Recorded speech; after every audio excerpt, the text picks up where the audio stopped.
Dans les années 70, les premiers supermarchés ont vu le jour, ce qui a donné naissance à la consommation de masse.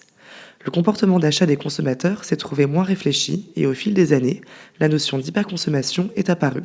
Aujourd'hui, l'homme consomme 2 fois plus et gaspille 2 fois plus que depuis le début du siècle.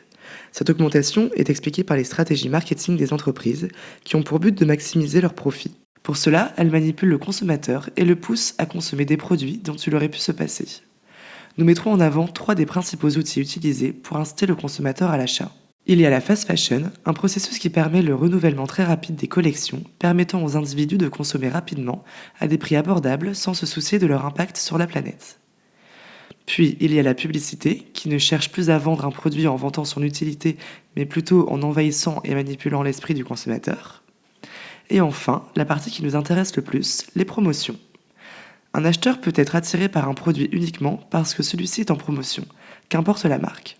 Le meilleur exemple d'une surconsommation de masse est celui du Black Friday.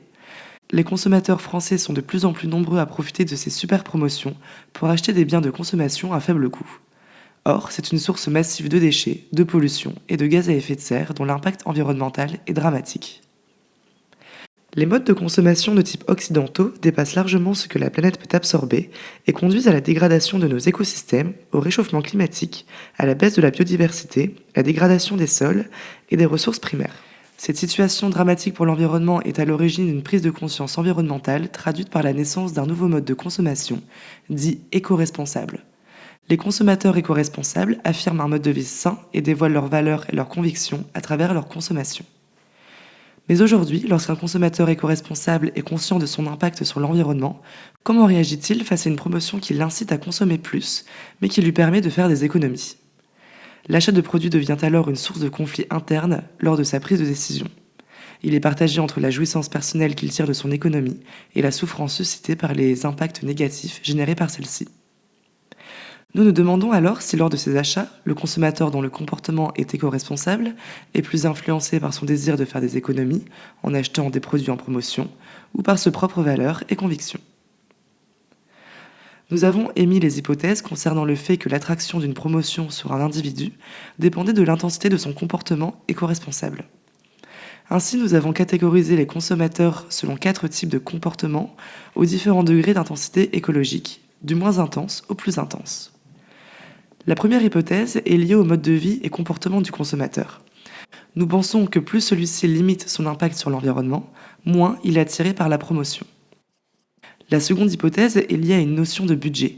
En effet, un consommateur éco-responsable a les moyens de se payer un produit écologique dont les produits sont plus élevés, alors pourquoi serait-il attiré par les promotions?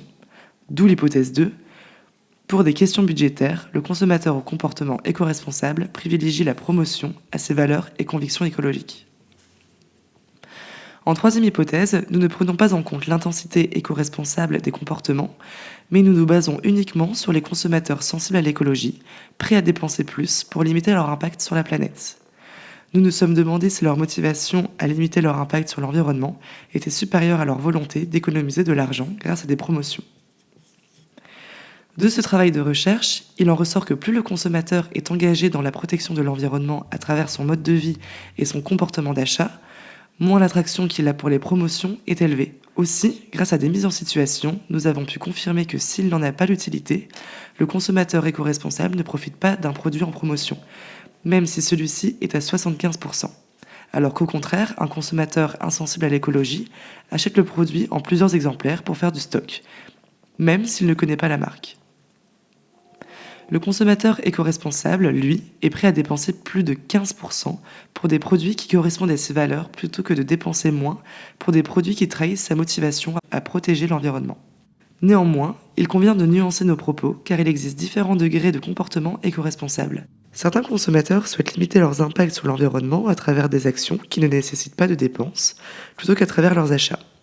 Ils sont ainsi plus sensibles à leur désir de faire des économies.